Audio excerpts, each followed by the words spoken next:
Bonjour à tous, je vais vous faire un tutoriel sur comment insérer un histogramme dans des feuilles élèves.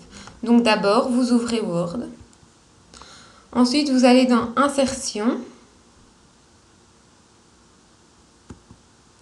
Graphique.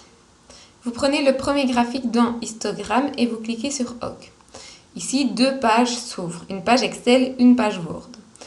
Votre graphique sera directement inséré dans votre document Word à l'endroit où vous l'avez choisi.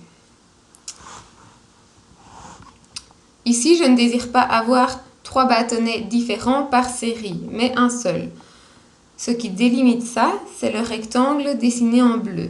Je change donc et j'enlève la série 2 et la série 3 pour ne garder qu'une seule série. Vous voyez en même temps que le graphique ici change. Il n'y a plus de bâtonnets verts et rouges, mais plus que des bleus. J'aimerais bien avoir 2 catégories en plus. Donc j'allonge mon rectangle bleu de 2. Je vais bien sûr changer les noms de mes catégories et mettre des intervalles. De 0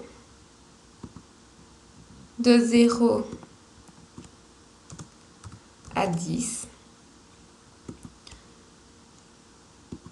En l'écrivant correctement, bien sûr. De 0 à 10. De 10 à 20.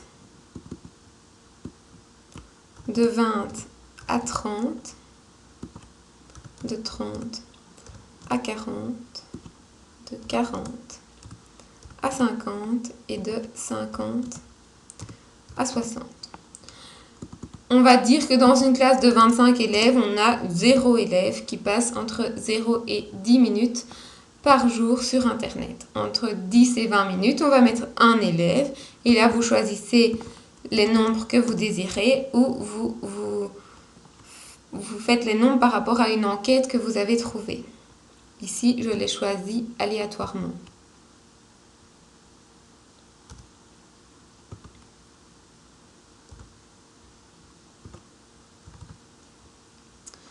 Quand cela est fini, vous pouvez changer le titre de votre graphique qui est ici, c'est rien, mais qui ne montre pas ce que le graphique représente. Et donc, je le change et je mets le temps passé sur Internet par les jeunes d'une classe de 3e. Quand tout ça est fini, vous voyez directement que le titre se met dans le graphique. Si toutes vos données sont correctes et finies dans le tableau Excel, vous pouvez fermer votre page. Ensuite, on va régler la forme de notre graphique. Ici, vous voulez un histogramme. Donc, il y a 2 possibilités pour avoir un histogramme. La première, c'est de descendre dans les cas ici de graphique qu'on a, aller choisir l'histogramme, donc le vrai histogramme, et cliquez dessus. On a bien un histogramme. Vous cliquez après sur les bâtonnets parce qu'ils ne sont pas très lisibles s'il n'y a pas de séparation noire. Vous cliquez dessus, vous faites clic droit, mettre en forme une série de données, couleur de la bordure, vous cliquez sur trait plein, vous mettez noir pour que ce soit bien visible. Ici, je vais mettre un gros trait, donc j'agrandis la transparence et je ferme. Vous voyez qu'un trait noir apparaît entre mes différents rectangles de mon histogramme.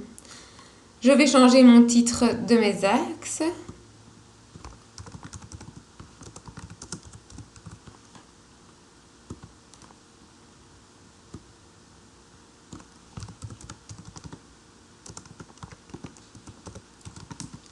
Vous savez que dans un histogramme, les axes ne sont pas obligés d'être présents.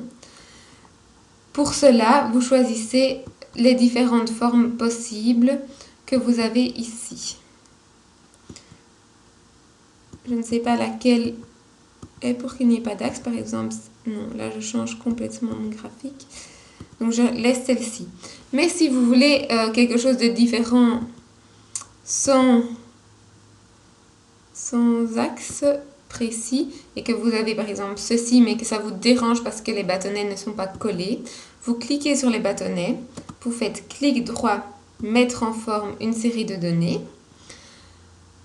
Option des séries, vous êtes dans le bon et vous ne voulez plus d'intervalle, donc pas d'intervalle et vous réduisez à 0%.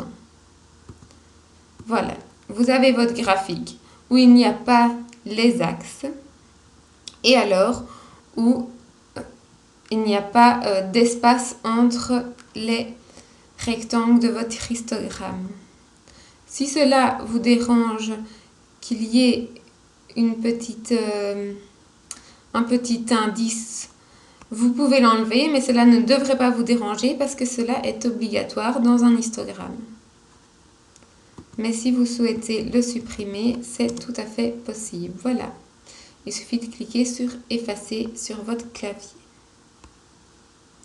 La vidéo sur les histogrammes est finie.